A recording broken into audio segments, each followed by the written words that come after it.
everyone who wants to play in India has realized they need to play with me. Hi, I'm Anjali Rao on board the private jet of Indian billionaire Vijay Mallaya as he invites us inside his lavish yet hectic life. This is Talk Asia.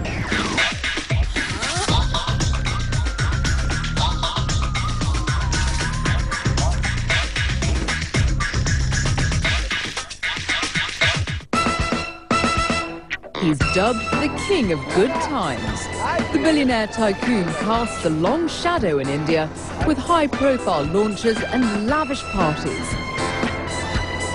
Vijay Mallaya inherited an empire of different businesses at the tender age of 27, streamlining the operation and founding the Kingfisher brand.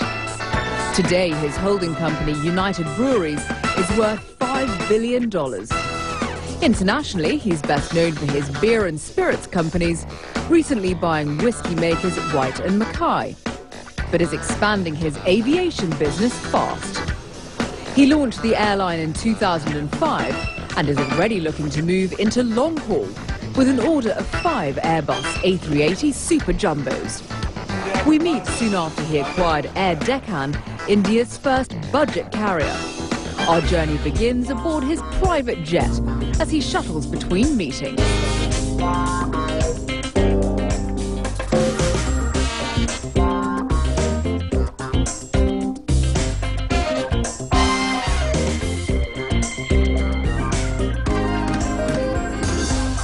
Welcome to my home.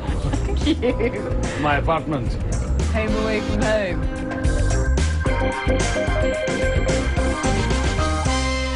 You launched Kingfisher Airlines in 2005.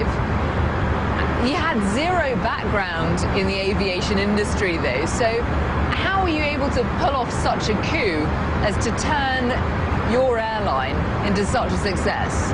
When we launched Kingfisher, we had certain very clear-cut parameters, brand new planes, commonality, few bases to improve efficiency and control costs. And then, of course, we did a huge market research on the name, the brand, the consumer expectation. But it's still not profiting, right? Well, no, I mean... Isn't that annoying when you put so much into it? No airline in India is profitable because, you know, in any industry where the floodgates are suddenly opened, a lot of players dive in, and there is a period where there's a bloodbath, but then consolidation inevitably takes place, good sense prevails, and then everybody becomes profitable. And in a country like India, where aviation growth is almost 40% every year, I mean, it's probably one of the most attractive sectors. And as far as expanding, you are, as I understand it, planning on taking Kingfisher to a more global level. What exactly are you intending? We acquired Air Deccan, India's largest low-cost carrier, and with it we became India's largest airline. So UB Group has the proud pleasure of being India's largest airline within just 2 years and 2 months of launch. Going overseas is natural, there's huge growth, and while everybody else wants to emulate the established carriers of Europe and the Far East and the Middle East, I decided that the future was in non-stop, ultra-long haul travel. We're going to fly from Bangalore to San Francisco non-stop, Bangalore to New York, John F. Kennedy non-stop, and of course Bombay, London is a given. You've also placed a new order for A380s. That model has had particular problems of the last year or so. Why have you got such faith in it? I bought the A380 because I believe in the A380. I know they've had delivery problems, but that's not uncommon for any new aircraft that's so different and so revolutionary in terms of technology. So while there's a delay on one hand, I have to say that the A380 to me still remains an extremely compelling, profitable proposition.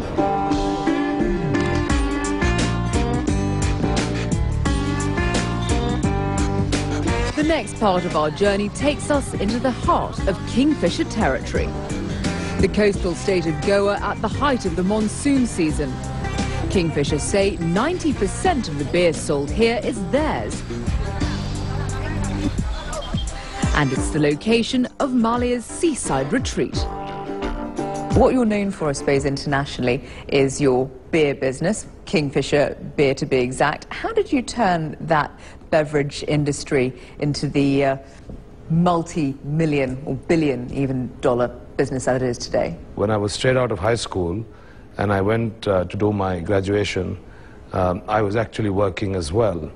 That's when, while going through the archives of United Breweries, which was a British company my father bought in 1947, I stumbled across this label of a Kingfisher beer that had been launched in the 1850s, but was no longer in production and sale.